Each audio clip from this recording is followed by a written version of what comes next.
Now, from South Seminole Academy in Castleberry, Florida, direct from the third floor of building number 3, this is South Seminole News.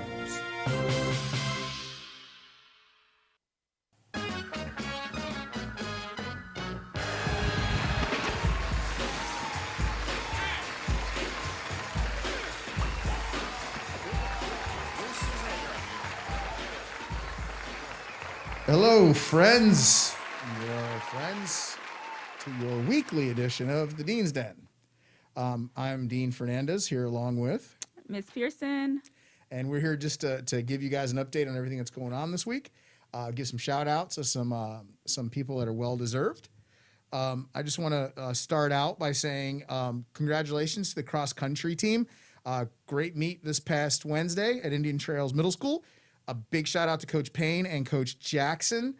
Doing a great job with them, getting them rounded out. They've got one more meet left over at Galileo Middle School, and the final meet will be on the 24th at Lake Mary High School. That'll be the county meet. And I just want to give a shout out also to the cross-country team. First, our junior varsity team.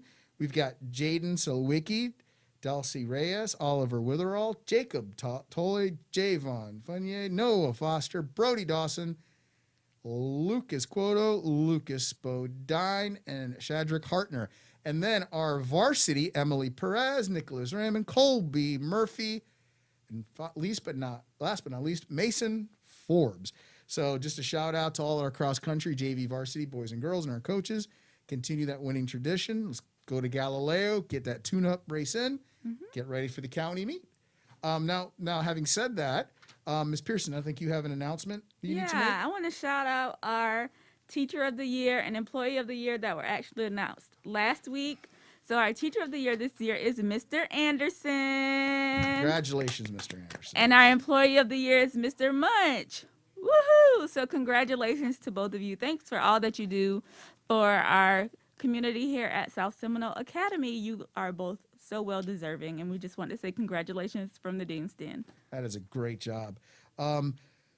Also, Monday, we have a lot of people coming back on campus, right? Absolutely. All right. We have quite a few students coming back. So we just wanted to go over a few things with those new students about when they get here. In the morning, we do have reporting areas. We have 6th grade would report to the gym, 7th grade to Leadership Hall, 8th grade to our cafeteria. So you come in, you get your breakfast in the cafeteria. If you're 8th grade, you stay. If after you get your breakfast, you are 7th, you go to Leadership Hall. If you're 6th, you go to the gym. If you aren't getting breakfast, you don't have to get breakfast. You can go directly to your spot, and that would be fine as well. But there is nobody. But make sure you go to your spot. Yes, there is no one in the courtyard. Thank you, Miss Pearson. There's no one in the courtyard. There's no hanging around near the Dolphin. There's no hanging around by the bus loop.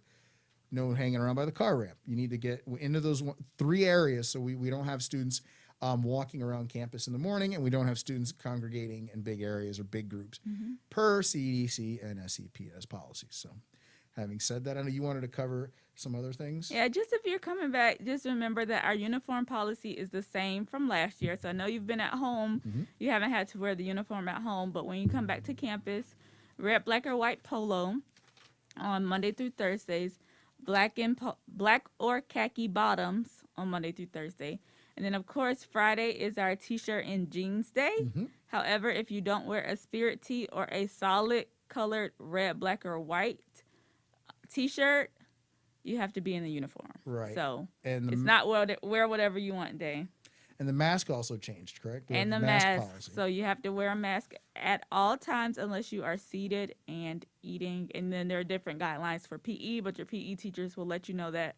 But anytime you're walking, your mask should be on. When you're in class, your mask should be on. The only exception is when you are at breakfast or lunch and you are seated and eating. So if you pick up your breakfast and you're walking to your area, your mask should be on until you have a seat to eat it.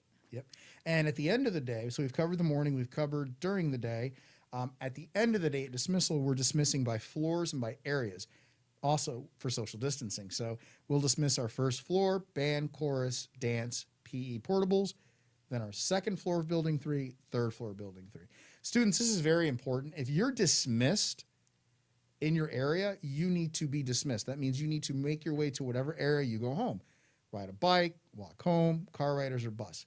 The buses don't need to wait extra time where everyone's waiting because you decided that even though you were dismissed on the first floor, you were just going to hang out in the courtyard until the third floor was dismissed because you might have a friend on the third floor. We need to clear those out. It's for social distancing. If we wanted everyone hanging out, we would dismiss everyone at the same time.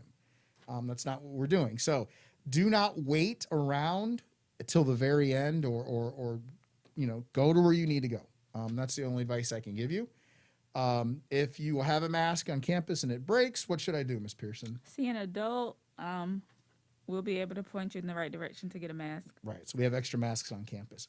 Having said that, we're right at the beginning of October. We're getting into towards the end of the 9 weeks. So finish strong, 9 weeks exams, finish strong, get a good start on that second 9 weeks. Anything you want to add for this week? You know what I got to say? Don't forget to storm.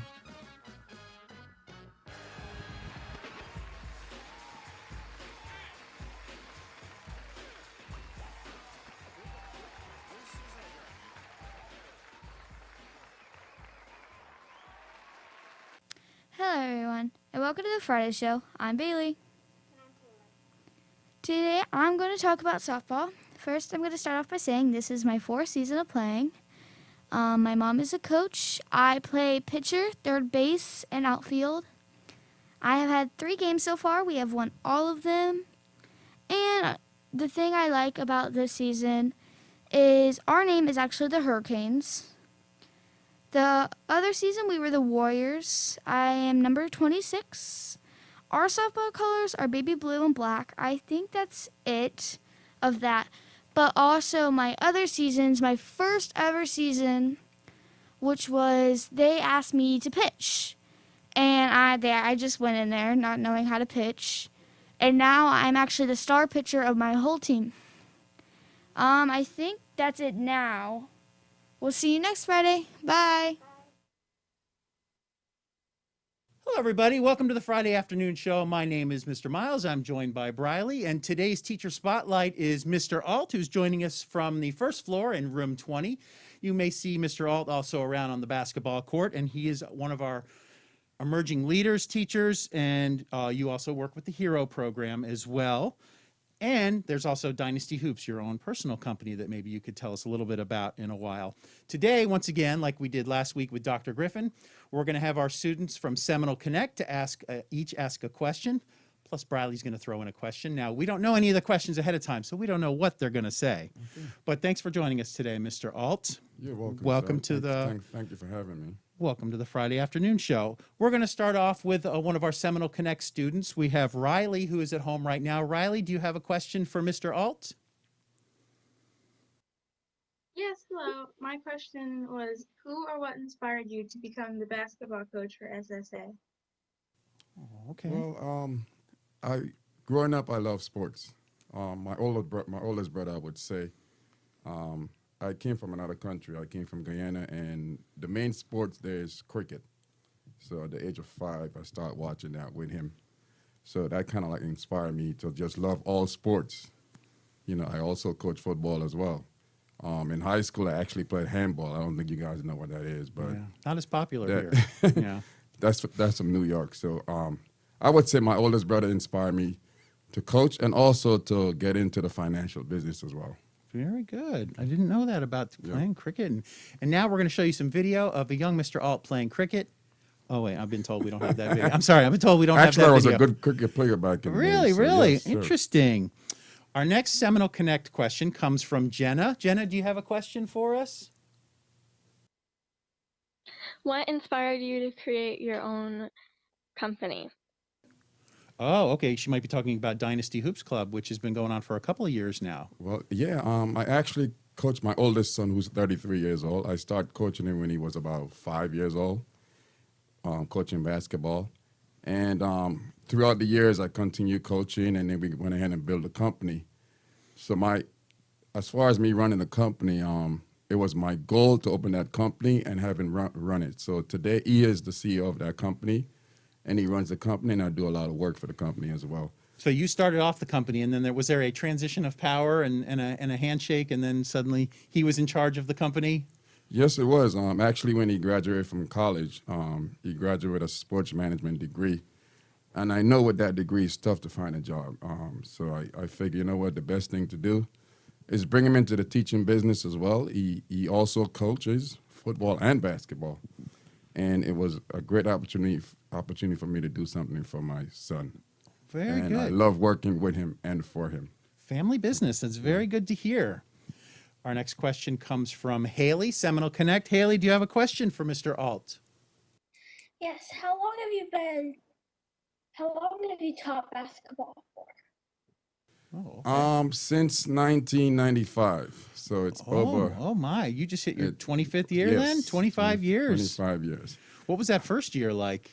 The first year, like I said, it was coaching my oldest, and that first year it was great because I mean, I was amazed at what he can do at time, you know. So throughout the years, I would say probably over 2,500 games. I've coached high school boy. basketball. I actually coached the girls basketball at Lake Brantley High School for about 11 years Oh, really? Okay. before I come here. I also coached at Rock Lake for about 4 years as well. And So- of course, he teaches our basketball team as well. And you can find all those games on youtube.com/South Seminole News. That was a plug. Yes. Mr. Alt. I just did a plug. I'm looking forward for the YouTube season, to page. be honest with you. So looking I forward hope to they the season. approved it. I know. hope they approved After the unfortunate announcement that we were not allowed to have the season last year, you know, we're so looking forward to it this year. We're waiting for that. We're waiting for that announcement for sure. Looking forward to that. Okay. Next up, we have a question from Briley here in the South Seminole Lounge. Briley, do you have a question for Mr. Alt? Have you always wanted to coach basketball? That's a good question. What were you thinking before? That's a very good You know, question. I would say, like I said, I love all sports. All right. I would say I always wanted to coach basketball, but you know, it'll be shocking for you to know that football is actually my first love. really? I mean, I coached football for over 15 years. You know, I also coach. I had the opportunity to coach all three of my sons football. Oh, geez. Pop Warner back in the days. I coached Lake Brantley JV football team for 3 years. And I had the opportunity to actually coach against my son. Against? Yes, twice. I was coaching the JV football team at Lake Brantley, and he was coaching the Lyman JV team. And unfortunately, I'm 2-0 against him, so he put a whipping on me. Let's hope at the end of the game, both coaches ran out into the center of field and shook hands with each other and had a good talk. Yeah. That's very interesting. All right. We are going to next go to Amelia King. Amelia, do you have a question for Mr. Alt? What has been one of the most fun or intricate projects that you've worked on with your students and why? Okay, Mr. Alt, of course, we've talked a lot about sports, but he is one of our instructors here as well. Well, hey, to be honest with you guys, I've been teaching for 10 years, and I love my principal, Dr. Coleman Baker. She always give me the opportunity to do whatever it is that I would, that I want to do. I mean, I'm not a person that will take no for an answer. You have to explain to me, why is it that you're telling me, no, I can't do something? And I'm blessed that she's given me the opportunity to teach many different classes here, law studies, teen leadership, leadership seminars, sociology. I'm actually a math teacher by trade, but I only taught math 1 year in my 10 years of career. I would say the most interesting thing, that fun thing that I actually taught was when I actually started a law program here. And I wanted the room to look just like a courtroom. Yes. And we were able to pull that off. The kids loved it. And, you know, it's something that we have here now. We literally have a court here that looks exactly, we could actually hold trials here. We now. could. Yeah. When you were on was that third floor? Were you on the Yes, third I was floor? on the third You were on the floor. third floor, and you brought in you built the judge's box. You had a place for the jury to sit, and I think they've gone off of that and grown it into something bigger now down yeah, on the first floor. bigger. But that was something that you started with us, and it was so successful. I think we changed the title of the school to Leadership Law and Advanced Studies. It was so successful, I believe. Yes, it was. Very, very good. That was from Amelia. Next up, we have a question from Colin. Are you there, Colin? What's your question? What made you want to do emerging leaders? Well, last year I actually taught the 8-year version of Emerging Leaders. So it's like a process. 6th grade, you take Leader for Life. And 7th grade, you take Emerging Leaders. And 8th grade, you take Leadership Seminar. So I kind of took a drop down to kind of like see what it's like for 7th graders to actually show their maturity level as far as understanding financial literacy, the workforce. And in addition, I'm actually teaching the 8 habits, which is called Finding Your Voice. And we having really fun with it. I'm very impressed with what the students are giving me based on what I'm teaching them. And I would say 97% of my students, I believe, have already found their voice. Very good. And finding their voice in your class, do they have the opportunity to get up and speak in front of the class based on a project they're working on? Yes, they do. And it's all about you taking that initiative to go ahead and do that. I shouldn't have to tell you to get up and say something. And like I said, I'm impressed the students are just getting up there and saying and doing whatever they have to do. Excellent. You know, even on the Seminole Connect, having fun. I could see Chloe Lee's one of my best students there. Yes. Okay, moving on. Our next question we're going to ask comes from Chloe Fisher. Chloe, do you have a question for Mr. Alt? Yes, I do. You teach Emerging Leaders course and coach the basketball team. How do you incorporate the leadership skills you teach into your basketball people? That's a very good question, Thank Chloe you, Fisher. Chloe. You are also one of my other favorite students that's in the Emerging Leaders class. And I can say you have found your voice already. That's a very good question. What I instill in ball players is you learn as you go. It's not about winning and losing. It's about the experience that you get in to grow to be the best. All right, and it comes with discipline, responsibility, and also commitment. All right, and like I said, it's that learning experience. Give yourself the opportunity to learn and grow, to become the best. And I mean, that's just how it is. I mean, I don't like my players being hard on themselves. Let me do that. Okay, I'll take care of that. Like I said, learn and grow. That's all it is. And don't stop. It's never enough. Okay. Never enough. Very good. And I'll have you think of another question, Briley, but I won't have you ask it right now. So give you a chance to think about another question. I saw Chloe Lee had popped up her question. We had mentioned before the interview that you created like a Shark Tank thing here, and Chloe wrote down what was it that you presented on Shark Tank. I think she thinks you were on the actual show, and if you were, that would be amazing, and I'd love to see that clip. But I think what Mr. Alt did was he kind of brought the idea of Shark Tank here to South Seminole. And as a matter of fact, you had one of our contestants here one time who was actually on the show. He had the fishing bobber, and he came and spoke into your class. But then maybe I'll ask a question sort of based on what Chloe said. What gave you the idea to bring Shark Tank to South Seminole, and what kind of effects has that had with students? Well, being an entrepreneur and actually watch my son grow up into that kind of lifestyle, all right, it was always, and I love watching the show. I watch the show as well, and it's all about, I believe that if you have it, you can give it. I'm talking about money, all right? Part of financial literacy is giving, and making this community better. With the Shark Tank thing, it was just to see what students are able to do as they're growing up, right? And what they would want to do, when they get out into the real world. And I like creating things. I always want to know that I'm doing something. I don't like to sit around and not doing anything. Agree. And whenever I put my ideas out there, they do come to light. So yeah, that's pretty much why I brought in the Shark Tank thing. I like the idea of the Shark Tank, and sometimes it isn't necessarily about the product that the students are telling you about. It's about them getting up and presenting and showing how confident they can be. And it's interesting when you watch Shark Tank, the TV show, they say many times when they go to make an offer, it's not about making an offer for your product. I'm investing in you. I like you as a person. They say that many times on the show, and I think I want to work with you. And I think your program, having kids get up there and speak, isn't always about the product. It's about showing that self-confidence to get up there and speak in front of somebody. And they get to sit in front of 3 judges, and it's a lot of pressure. We've got those on tape as well on our YouTube page. If you Yes, ever we do a do. search They're for awesome. Shark Tank, They're awesome. you can look those up. All right, we're going to give RJ a try. If your microphone is working, RJ, do you have a question for us to ask Mr. Alt? What was your dream job?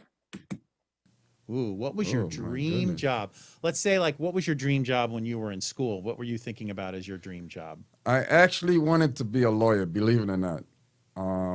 You know, coming out of middle school, going into high school, I actually went to a high school that specialized in law. But like I said earlier, my oldest brother that inspired me to do a lot of things, he was very good with numbers. You know, he actually became a CPA, that's a certified public accountant. I know about the financial world. So I would say my being a lawyer was my dream job, but you know, switching to accounting in that same high school, it kind of opened up my eyes of what I wanted to do. Because when I took accounting in high schools, I was getting 100 on every single exam Very that I was good. taking. And I continued with that through college. I actually graduated with a financial degree. I worked in the corporate world before becoming a teacher. I worked in the corporate world, I would say, for about a good 20 years.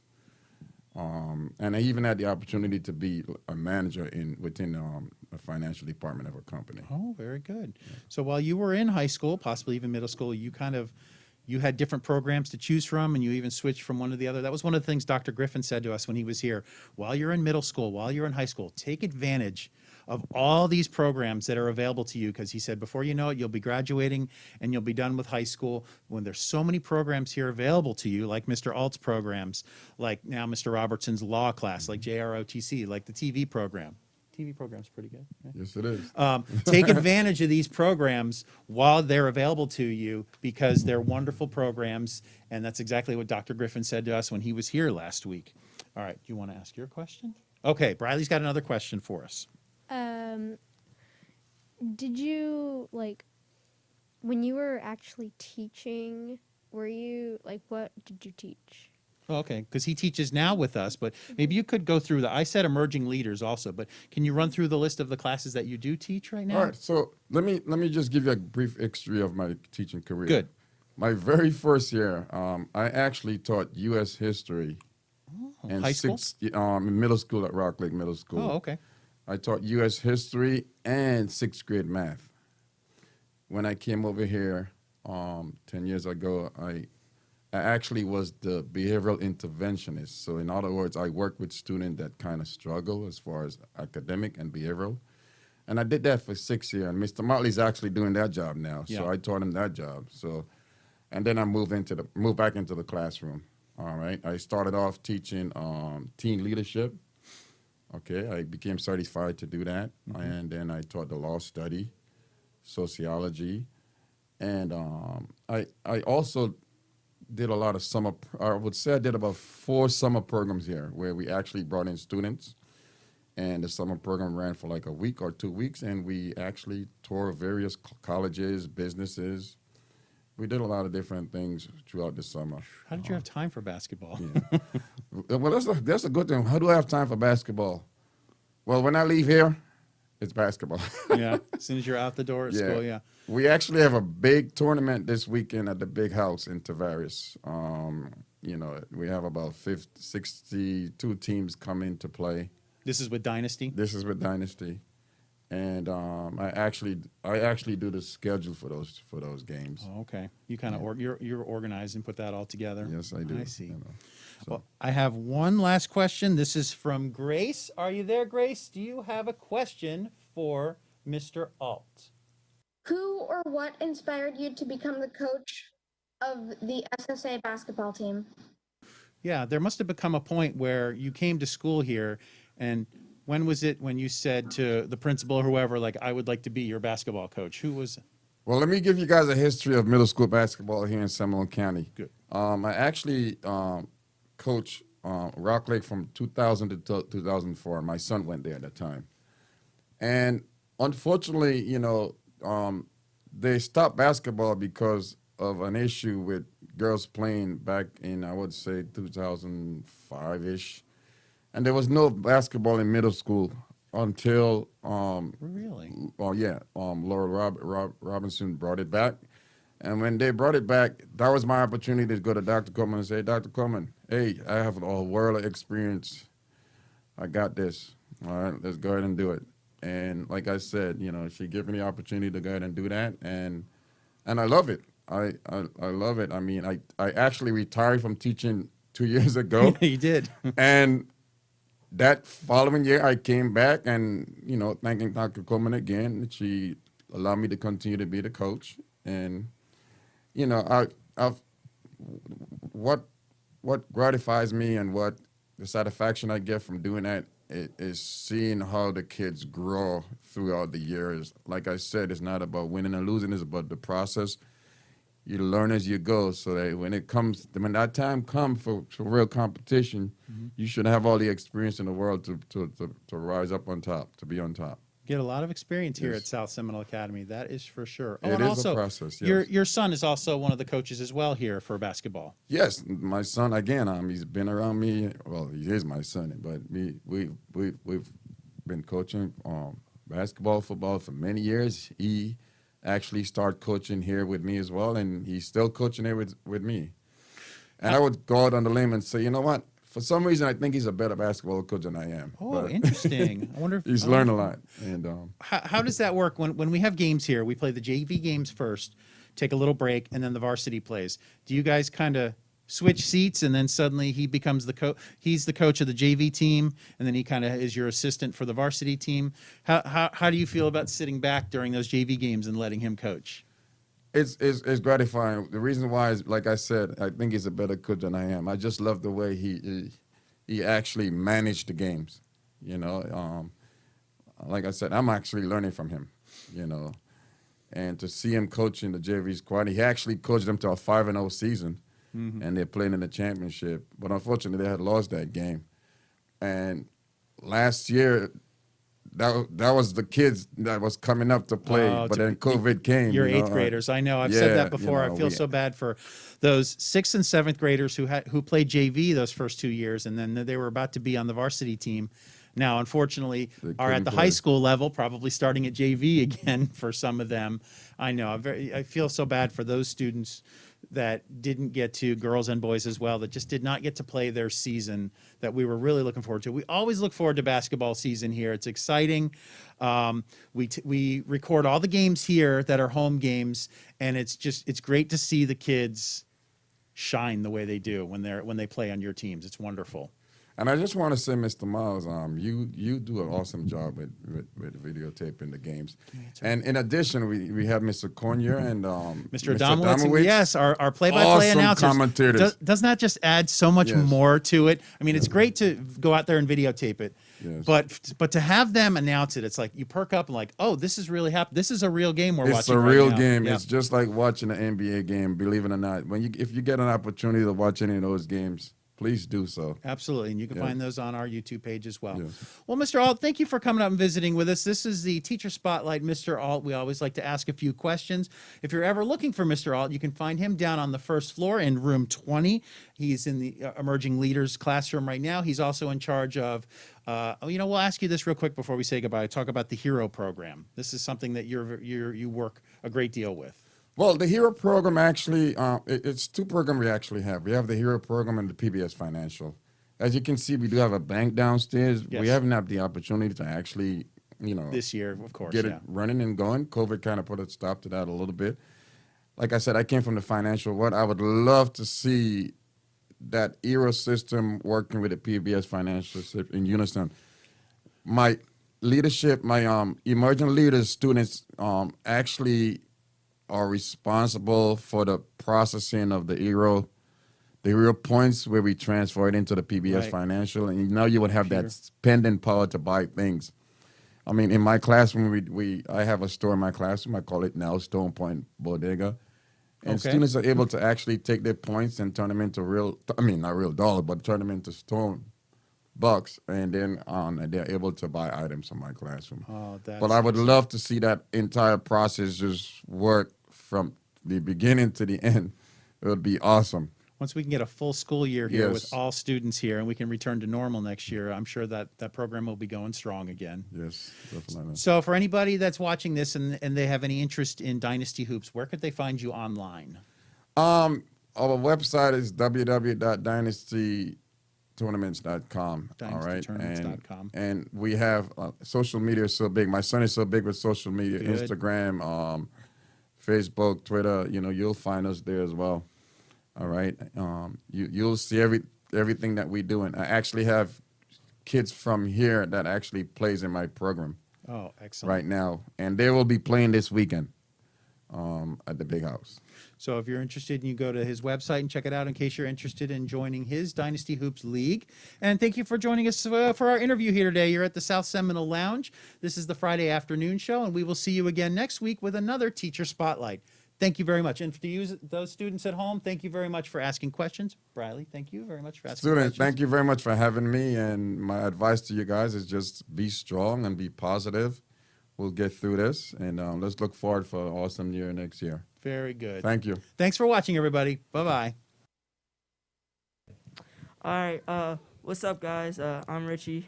What's your guys' name? I'm Jamal. Okay. Javon. I'm Jaden.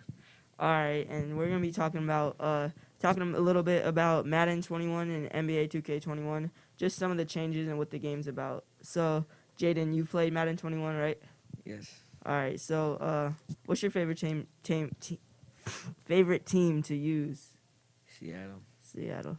Why? Because of Russell Wilson? No, I just like Seattle. Oh, okay. What about you guys? Cowboys. I'd probably say the Saints, even though I'm not the biggest Saints fan, but I feel like they're pretty overrated in the game of Madden. So you said you use them in Madden? Yeah. Yeah. I feel like every time I use the Saints, it's not really that fun. Because, I mean, I like playing with mobile quarterbacks. So, like, teams like Baltimore and Seattle. And those teams are fun to use. And, like, the Texans. All right. So there are some cool changes that were in this game from last year. So have you guys played the yard mode yet in Madden 21? No. No, I haven't. So it's like a backyard football type thing where it's like you get to like select your players who will play on your team, and you get to like use a creative player, and it's like you could do all sorts of crazy passes, and like you could throw it behind your back and like crazy laterals. So it's pretty cool. So if you guys want, you guys can check that one out. So what? Oh, okay. What do you know that changed in 2K21? Not much though. I know that. That I know. shot meter, The bro. shot meter. It's Oh, the trash. shot meter. Yeah, I can't. Terrible. I played with the demo and I can't get with it. It's weird. Too small. I know. I feel like the one in 2K20 was perfect. Yeah. It was fire. Yeah, I like that one. It was good to measure. Yeah. All right. Have you guys seen the trailer for 2K21 for the PS5? Yeah. No, I haven't. No, Is it it's good? yeah, like all I the haven't players. either. It looks like really realistic, and like in the trailer, I know it shows like Steph Curry and Zion, and they look just like Oh, they do in yeah. real life. He's Yeah. like covered in sweat. I think I saw him. Yeah, that was pretty cool. You guys getting the PS5? Yeah. Sounds good. I'm sticking with my Xbox. I can't afford it. Xbox Yeah. terrible. Terrible. Okay. Don't play Xbox, guys. Go to PS4. Sure. Yeah, I play on PS4, and I don't want to get a PS5 because, or not right now, maybe like later in a few years, but because I still have all the old Maddens and stuff saved on, and it's cool to go back sometimes and look at like all the old franchise stuff that you did. Yeah. Yeah. So you guys like 2K? Yeah. Yeah, it's pretty fun. I just don't like the meter. No. What? They didn't really change up that much, did they? The My Yes, Team. you get book bags now when you're Pro 1. Yeah. Oh, okay. That's cool. You can get a backpack. The My Team is different. Yeah. How's my career? The park? It's the same. And the park's just different. Oh, really? Yeah. They didn't really change that much with. Yeah, no, the wreck Everything is is fire. It's just up that shot meter. Yeah, everything's good except for the shot meter. Okay. What's your favorite team to use in 2K? You don't use teams. You just play my career. You Oh, have a you play My specific Career. person. Yeah. So you don't play like Yeah, no, online or I anything? play with the Lakers though. Yeah, if I do play, I'll play with Lakers. I like Portland. I like using Dame. He's I use the Clippers. My character is signed to Lakers. Yeah. Oh yeah. Okay. So what is like some new animations like in Madden and 2K? Like what's some stuff that's like in the gameplay when you're playing it? Like are there some big differences while you're playing it? Yes, bro. Rookie one's prospect could wham on elites now. For Yeah. real? Wow. Elite centers. Wow. All right. What's your guys' like position in my career and stuff? Point guard. Shooting guard. I'm a playmaking shot creator. And I think in Madden 20 they got like Inside different out. camera angles and stuff that you can see. Yeah, the camera angles, that's cool. I know they have the X Factor mode, which is pretty cool. Where it's like, it's kind of like Takeover in 2K. Yeah. Yeah. Have they made any changes to that, to the Takeover? The takeover, it's easier to get takeover now. You get yeah. It's quicker. You get park handles and takeover boosters at All-Star 1. Okay. Yeah, I know. I think that's something that Madden tried to use from 2K. Like EA took that because of like in Takeover, like when you play good and like it unlocks something cool. I know they did that in Madden. I know like Mahomes, he has the bazooka, I think, where he like throws for 15 yards. Yeah. Yeah, I tried with Lamar doing it's called Truz, I think, and it's like where you run for like 8 times and you won't fumble after any other run, but it's difficult because every time you run, like they change the whole quarterback slide animation. Yeah. So it's difficult. So you always try to run out of bounds or take the hit and fumble. So that's what I don't really like about Madden 21. Is there still Superstar KO? I haven't even played Madden 21 yet. KO. I know they still got Superstar KO. I haven't played it yet because I don't have PlayStation Plus. Come on. No, I don't have Plus, but I still play franchise and stuff.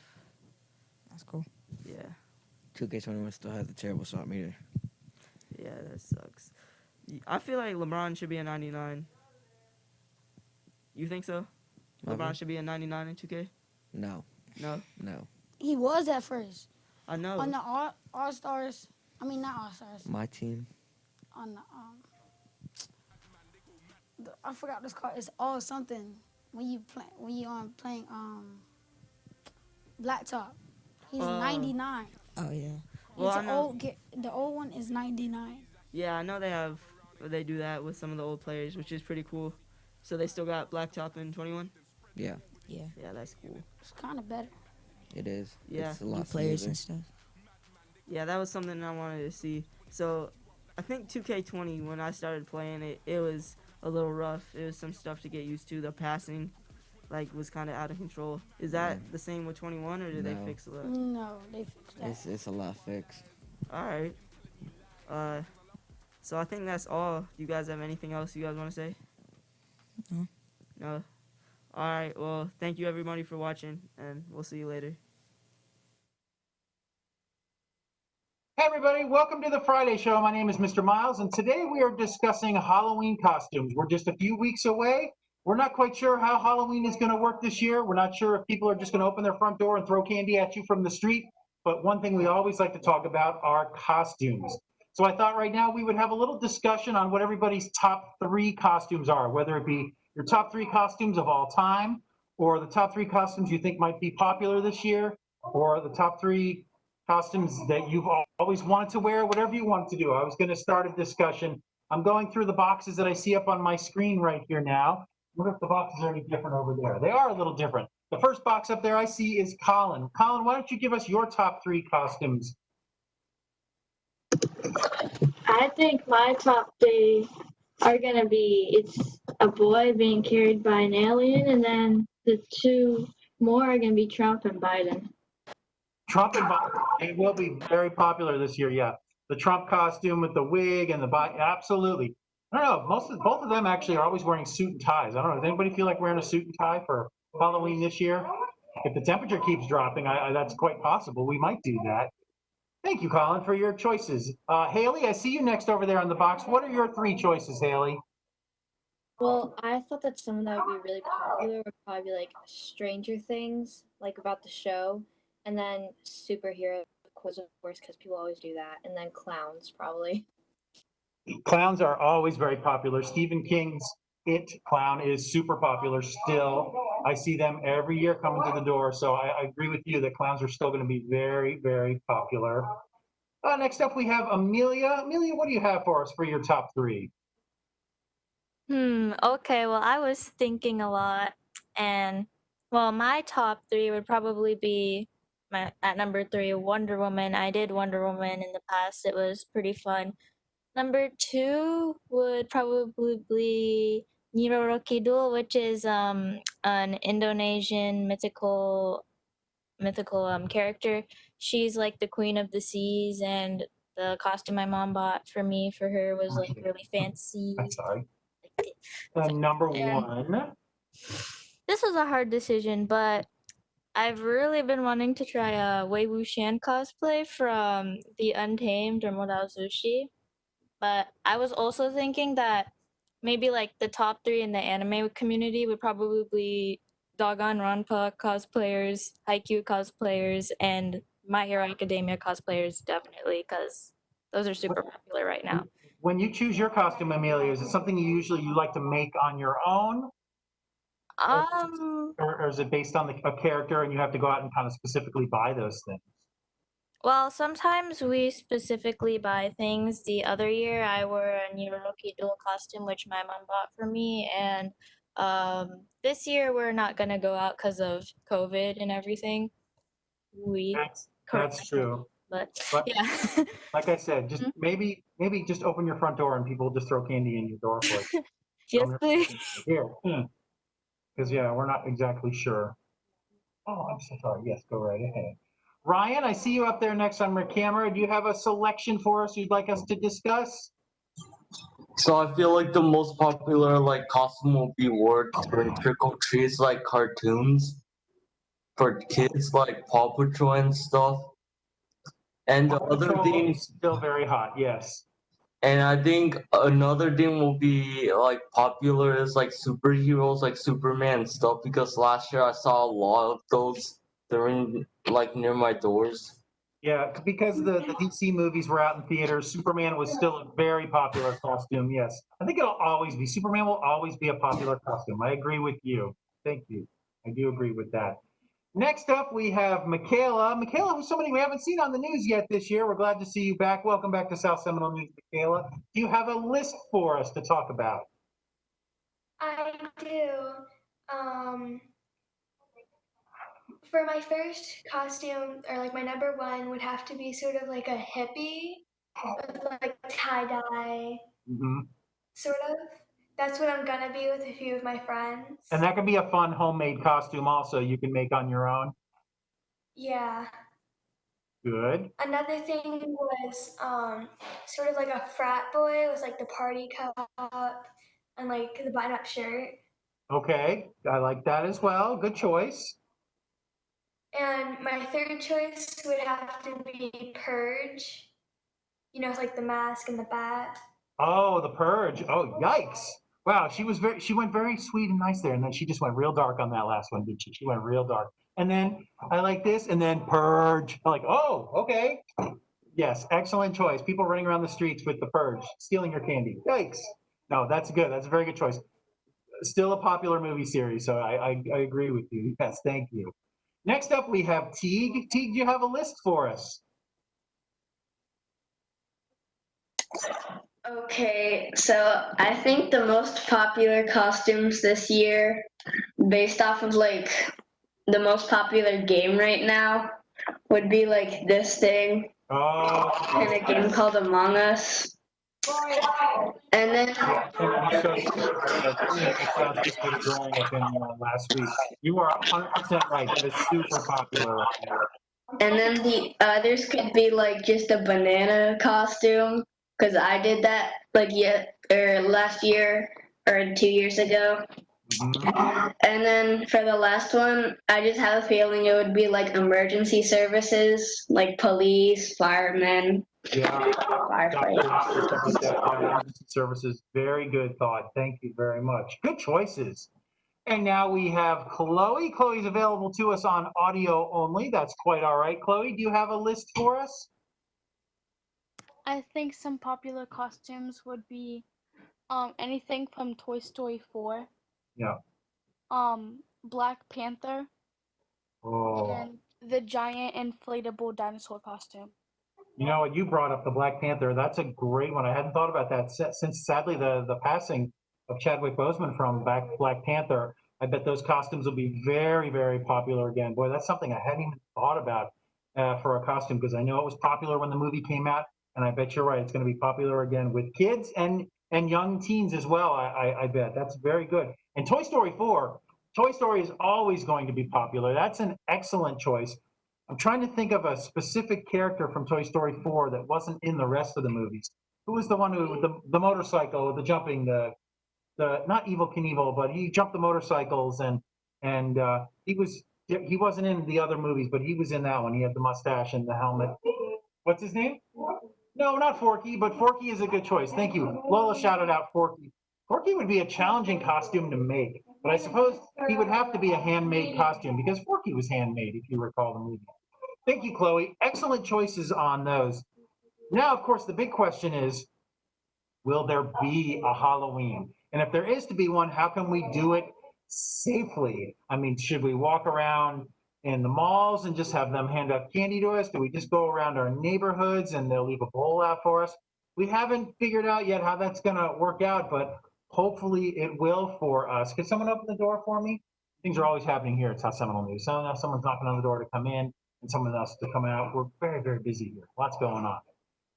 But I thank everyone for participating in our Friday show interaction on Best Halloween Costumes. When we see you next week, our topic will be, I don't know what our topic is next week. I kind of painted myself into a corner there and I said, our topic next week will be, and I didn't have one. I'm very sorry about that. But join us again here next week on the Friday show. Those of you at home, why don't you give us a wave? This is our 8th period of Friday show group. We thank you guys for being a part of the show, and we'll see you next week. Thank you.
Hello, everybody, and welcome to the Friday Show. My name is Mr. Miles, and today I'm joined by...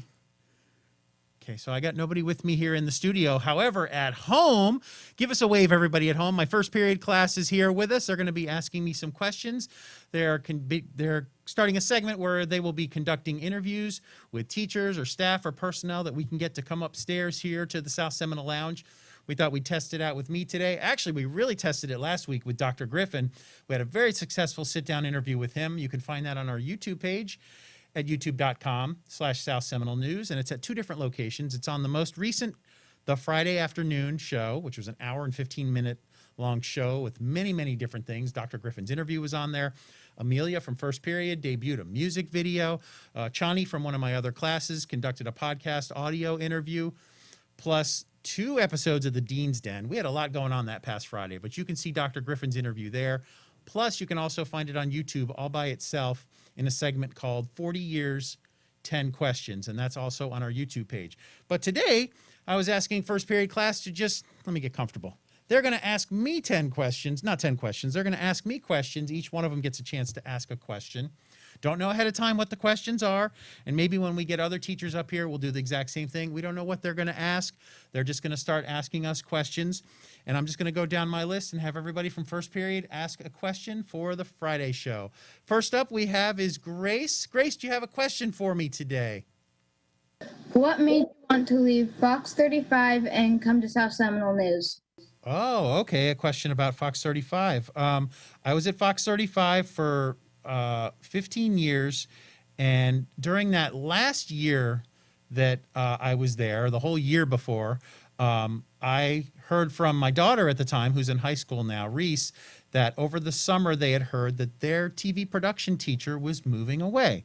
So she wasn't sure what was going to happen with the TV program.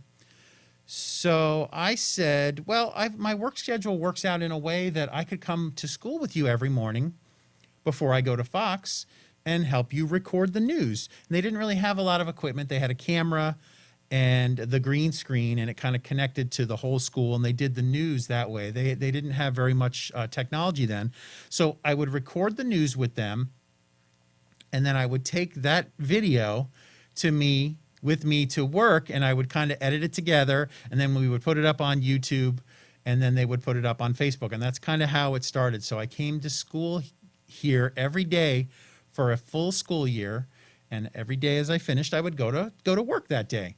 So every day I was going and going and going, and I was really having a lot of fun here as I would come to school every day and put the news together. And eventually they had a teacher come in near the beginning of the school year, because at first they didn't even have a teacher. I was just there helping out for an hour every day. And the school year finished, and Dr. Coleman, our principal here, and I discussed maybe putting a proposal together on how to build a TV news program, and it kind of went from there. So I had told the people at Fox 35 that I've been offered a job at the school, and it's a wonderful opportunity, and it's going to give me a chance to take all my knowledge from Fox 35 and build a TV studio. Dr. Coleman gave me two empty classrooms here, and Fox 35 was very generous. They had a set that they were throwing away, and it was going to just thrown in the garbage. So I thought, well, maybe we can bring this to the school and we would use it, and it's the set that we see here. And there's a lot more to that story. But to go back to your original question, why did I leave? I'd been there for many, many years. And, you work late nights when you work in television. If you're working the evening shows, 10, 11 o'clock at night, the news gets over. You get home late at night. And I had this great opportunity from Dr. Coleman to come work here, have better hours, be with my family, spend more time with my family, and even be with some of my family members right here on campus. So that was the reason why I decided to leave Fox 35. I loved working at Fox 35, and I still am in close contact with everybody that works there. Some of them have actually been here and sat at the news anchor desks for some episodes of the news that we've done over the years. 1, 2, 3. We've had 4 different anchors show up here and do the news with us over the years. And it's just, there's a wonderful community of reporters and TV anchors there, and I still like to continue that relationship with them. And I hope to see them again in the future sometime. So those are the reasons why I had left Fox 35. And I was very happy because the decision was wonderful. It's great being here and building this TV program that we did. Thank you, Grace, for your question. My next question comes from Chloe Fisher. Chloe, do you have a question for me today? In the recording studio, you have a picture of every student at South Seminole who has ever been on the news. What inspired you to do that? Oh, okay. She's talking about the legacy wall. So if you ever come and tour the school here and you come to our classroom, when you walk into the studio, you'll see what's known, I call it, as the legacy wall. If you've ever anchored the news, like Chloe said, your picture goes up on the wall.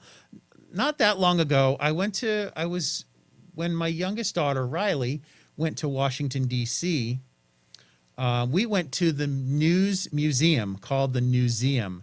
And it was like a 3 or 4 story building that just tells you all about the history of news. And you would walk up and down the walls and you would see all of the history of the news back from the early days of television and all the major events that have happened throughout history that were televised. And it was neat to walk around the hallways and see the history. Well, we've got a history of our own here. I mean, this school was built in 1963. We have a great, rich history here. And as we began this new program, I wanted to continue showing off our history. So I wanted to make sure that everybody who was ever on the news was up on the walls. As people walk through, we get tours a lot that come through here. As they come and tour the school and they come to tour our classroom, they'll see the history of all of the students who have ever anchored the news since we started the South Seminole News program 4 years ago, the year that I was a volunteer here. We also saved those pictures and hung them up on the wall. So I thought it was a great way to remind everybody that we have a great history here and we've built a great program. Also, I had a lot of blank wall space and it was kind of weird. So it's like, let's put something up on these walls. So I did. Thank you, Chloe. That's a very good question. Once again, teachers that come in here and sit here for these interviews, we don't know the questions ahead of time, so you cannot prepare. You never know what they're going to ask. Next up, we have a question from Colin. Colin, do you have a question for us for the South Seminole Lounge podcast teacher interview edition of the Friday show? If you weren't doing the news, what job would you have? If I wasn't doing the news, again, maybe I'd be working back at Fox 35, but I always loved working in television or producing or writing. I got to do a little bit of writing and producing while I was also at Fox 35. That was fun to do, plus editing. There were a couple of projects where I also got to do some on-air stuff. It was fun to do some on-air work. So I could see doing something like that as well. I always wanted to have my own talk show where I'd sit and interview people. We're almost sort of doing that now, except it looks like I'm talking to myself, which is not weird at all, is it? But I could see myself wanting to be a talk show host. I've always wanted to do something like that. Ooh, or a professional tennis player. Can I count that as well? I also wanted to be a tennis player. Okay, professional tennis player. Thank you, Colin. I like that question. Next up, we have a question from Amelia. Amelia, do you have a question for us? My question was very similar to Colin's. It was, when you were our age, what types of career paths did you envision yourself going down in the future, and did they relate in some way to your current affiliation? Okay, very good. Yes, when I was your age, or a little bit after your age, I was living down in South Florida, and the news came out that Disney World was going to be building a TV and film studio here. They called it MGM Studios. It's now called Hollywood Studios. But at the time, when you live in Florida and it's like, oh, California and Hollywood, it's so far away. And then it's like, wait a second, we're going to build our own Hollywood right here in Central Florida. So I when I was your age, I started planning like, oh, I want to go to school. I want to graduate from a college that's up in that area. I didn't even know about UCF back then, but the University of Central Florida was there, plus, Disney World and TV studios and film. So yeah, I kind of always knew I wanted to do something like that in that field. I did eventually end up doing stuff in television and shooting videos and producing and stuff. But yeah, that was definitely one of my plans when I was your age, was to do something like that. And it kind of worked. I came here, I went to UCF, I got to do work in television and production, and then it led me all to working right here at South Seminole Academy. So it worked out perfectly. Thank you, Amelia. I like that question. Our next question is from Chloe Lee. Chloe, do you have a question for me? What inspired you to make a podcast room? Oh, okay. This is a good one. So I do a podcast. I do a couple of podcasts. Who doesn't? Everybody's got a podcast, right? Everybody's got one or two podcasts laying around that they do on the weekends. I have a podcast that I do. 5 years ago, I met somebody who was building his own comic book shop. And the comic book shop is down on iDrive. It's called Gods and Monsters. And I met him. His name is Todd. Very, very wonderful guy. And I said, you know what? When you build your store, it would be so cool to start a permanent podcast there, so that every week we could come in, we could talk to customers, or they could show us things that they bought or things that they're selling. And I really got into enjoying doing weekly podcasts. And it seems like no matter what field you're in, whether you're at a school or a comic book shop, or you love a theme park, there's always a way to incorporate a podcast into it. So after my first 2 years here, one day last year, I found out that every teacher has like a planning period, and I had fifth period plan, but they needed to use my classroom for fifth period plan for the yearbook because the yearbook staff will use the same computers that we use. So I kind of didn't have my classroom during fifth period for my plan. So I came into the podcast room here, which was nothing but bookshelves and just old stuff that had collected for 20 or maybe 30 years of stuff that had collected in here. It was just a closet full of bookshelves. And I said, you know what? This is the perfect size for building a podcast studio. So it kind of came from that. If I didn't have the yearbook class come in here last year, I probably wouldn't have thought of it. A lot of times I'd come into the closet here and kind of look around. I used to charge the cameras in here or keep equipment in here, but it was still kind of a huge mess. So I thought this room is the perfect size for building a podcast studio. And it'll give us students another opportunity if they're not comfortable sitting at the anchor desk, they're not comfortable standing at anchor 3 and doing the news, maybe we can find a way to have them be a little bit more comfortable in a comfortable setting, because I have so many kids that are interested. Oh, I want to be on the news, or I want to do something. So I thought, let's incorporate something else. So kind of two things happened. It was the interest from students to wanting to do things, plus the fact that I had this big empty closet that had just bookshelves. You can't see it right now, but I have bookshelves over there. I left a couple of them, but the bookshelves almost went all the way around, and it was just collecting stuff over the years that would just get sent in here. So I took everything out. Every time I would have a fifth period, I would start to take it apart and move it out to the dumpster. And then once I cleared it out, I got carpeting from Miss Mafouz, got me carpeting. Then Dr. Coleman helped me to buy some of the padding, and we just kind of built it from there. But yeah, the reason is that student interest was the main reason why I built the podcast studio. That was a very good question, Haley. Yes. What's your favorite memory from working as a Miss?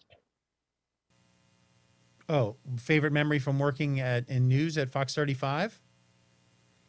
Ooh, see, that's a good one now. See, once again, we didn't get the questions ahead of time, so I got to think about that because there were so many things that happened over the years. I mean, some shocking things and some, news events that happened. I was working at Fox 35 during September 11th, but I'm trying to think of something big and exciting that happened. Oh my gosh, there's so many things. There was the one event that was pretty cool because I was at work and we were editing and putting stuff together. And when the Harry Potter park came out at Universal, there were events that were going to go on that we didn't know about. So we had all these cameras there at the event. And I'm a big fan of John Williams. John Williams does all the music for Harry Potter, for Star Wars, for Indiana Jones, Superman, E.T. I mean, you can name all of the movies. And John Williams appeared, and his orchestra was there to perform the music from Harry Potter. And everybody in the audience had these wands, and it was dark out, and everybody had their wands waving around, and we had the cameras there, and we were kind of watching it at work as it was happening. And there was John Williams. He came out and he was conducting, and that was just the coolest moment that he was a part of that. I don't remember if you guys were you guys alive when the Harry Potter park debuted? I can't remember how far back ago that was, if you would have remembered that when the park opened up, but that was a really big event. There were many, many events over the years at Fox 35. We would have people come into the studio and they would sit down and do interviews. Famous people would come in, but I want to think more about your question. I feel like I have a better answer for you, but I'm going to keep going with the rest of the interview while I think of other things that happened. The space shuttle program was a big thing as the shuttles would take off and land here when we still had the shuttle program. I know I'm forgetting something big that happened that happened at the station. I got to think about that, but there are so many great memories from working there. Okay, I'm gonna come back. I feel like I have a better answer for that one too. Our next question comes from Jenna. Jenna, do you have a question for me? When you were growing up, who was your idol or inspiration? Oh, okay. Again, one of the things I always wanted to do was have my own talk show where I would sit down and interview people. And then there was even a time, for a short time, where I had my own show for it ran for a couple of months here locally. But I was always a huge fan of David Letterman. David Letterman used to have the nighttime time slot that Stephen Colbert has now. He has that time slot at CBS. So David Letterman was a huge influence. I was always a big fan of his. Growing up in the 80s and the 90s, he had his own show. He would always do goofy things. And he was a talk show host, but he was kind of the opposite of a talk show host, where he would do kind of goofy, non-talk show host type things that I loved. But I would definitely say it was David Letterman. Sadly, I think you guys have to Google, because you don't know who that is, and that makes me very sad. But thank you for asking me the question. Anyway, Jenna, it was David Letterman. It still is David Letterman. Now, he doesn't have his show anymore on CBS, The Late Night Show. He has a Netflix show where he does one-on-one interviews with people. Last year, and it's on Netflix, he did interviews with Malala. He did interviews with former President Obama, and he has different celebrities on where he just does sit-down interviews, kind of like what we're doing right now. So I'm still inspired by him. Thank you, Jenna. I like that question. Next question is from Riley. Riley, do you have a question for us here? Yes, my question was, how has your classroom affected the school besides giving them a better news? How is my classroom? Okay. How has it affected the school? I think that the biggest thing is, and this is probably true for every school, but I can definitely say this 100% about our school. It is a fantastic, wonderful, amazing school. And there are so many times going through life and going through school and going through your daily activities that you don't realize how great like a school like this is. So this program, we get an opportunity to put a camera and shine a light on some amazing things here, amazing teachers, the school programs that we offer. I could start naming things that are just amazing here. The JROTC program, the band, the chorus, the dance, the sports programs. We get to shine a light on something that's amazing here. The teachers here, the teachers that create escape rooms, the teachers that have programs that just keep kids interested and excited about school. The after-school programs, the sports. We have basketball and volleyball and cross-country, things that we can record here. So what we get to do is shine a light and show everybody, hey, look, I bet you didn't know this was going on here. One of my greatest memories was 2 years ago when JROTC was in the competition, and I spent the day. The competition was at, I want to say it was at Oviedo High School that year. It was on a Saturday, and the JROTC was in the competition. And Chief Jackson at the time was here running the program, says, we've been training really hard. We've been working really hard for this. So I spent the whole day with them. And man, that program, which that episode of JROTC in 2018, I think, is up on our YouTube page, where they just dominated in every program, in every category. And they won all the awards and the overall trophies. And Chief Jackson was very emotional and how proud he was with the kids holding up the trophy. And he got a little teary-eyed. And I was there with the cameras. And it gave me an opportunity to shine a light on him and his program and show everybody how this school is amazing. And this is just one small example of it here with this one video I shot today. I've got so many examples of that on our YouTube page. So it gives me a chance to really show off what an awesome school this is. And for those people that are watching on Facebook or YouTube, click on that button. They'll be like, wow, I didn't know that about that school. That's what this program is here to do. It's here to shine a light on this wonderful school. Thank you, Riley. That was a great question. I like that. Next question is from Nadia. Nadia, do you have a question for us today in the lounge? What was your most difficult year at Seminole and why? What was my most difficult year at South Seminole? Ooh, boy. I'd probably just say my first year, because not only was it my first year here at South Seminole, I came from a TV background. It was my first year as a school teacher. So it was very challenging that first year. The program was new. I was new, getting used to a lot of things. It gave me an opportunity to see, wow, there are some amazing teachers around me, and I get to learn a lot from them. That first year was challenging because we were building the program as we were building the first school year for me. So I would definitely say, and then each year has just gotten better and better. This year, even though we're dealing with this and everything that's going on, we've still had the opportunity to build something like this and still talk to you guys. So I wouldn't even say this year was as challenging as my first year, because my first year it was all new to me. And I was used to being at a TV station all day with adults and doing adult work. And then suddenly it's like, oh, I'm with all these great kids all day. This is different, and I got to get used to doing this and making sure to do everything the way that I see all these other teachers doing. I mean, they're amazing, amazing people. And it's like, I want to be like these teachers. So it was definitely a challenge in my first year compared to any other year. And every year just keeps getting better and better.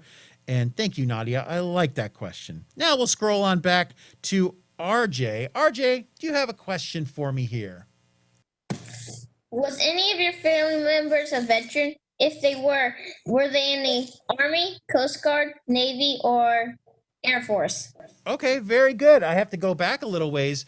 Both of my grandfathers, that would be grandfather Stockdale, which is my middle name, and grandfather Miles were both in the military, and they were both in the Army. And that was, gosh, that was during World War II, actually. So I don't have any current family members that are in the military. I have two sisters, and they're both actually in the teaching business. And then there's myself, and then that's all I have. So yeah, I would hear stories from both my grandfathers about being in the war. They didn't talk too much about it, but one of my grandfathers, Grandfather Stockdale, was a journalist. So he did have some stories about being a journalist in the military, but I didn't have too many other stories like that. But I like that you asked that question, because family members now, people who have family members who are in the military, there's so many of them now, and it's been a long time since I got a chance to talk to them. You know, they passed away many years ago, but they would tell us stories about being in the military back in World War II. But thank you for that question. So thank you for your question, RJ. And that's it for our questions. This is going to be a new segment we have on the show. We started it with Dr. Griffin last week, where we asked questions from the kids online virtually from Seminole Connect. And next time, hopefully on the South Seminole Lounge, we'll have a new guest. Maybe I'll get to sit over there, and the real guest will sit here. I don't feel like I was a real guest. I feel like I was just like a test guest as we try to get this fleshed out and working. I think it worked great. Thank you guys very much for your questions today. Tune in next week on the Friday show, and we will continue with our teacher interviews. Thanks for watching. Talk to you soon. Oh, let's wave at home. Everybody at home, wave. Thanks for asking questions today. Thank you guys very much. Okay, now I'll sign off. Okay. Thanks everybody for watching. We'll see you next week. Bye-bye.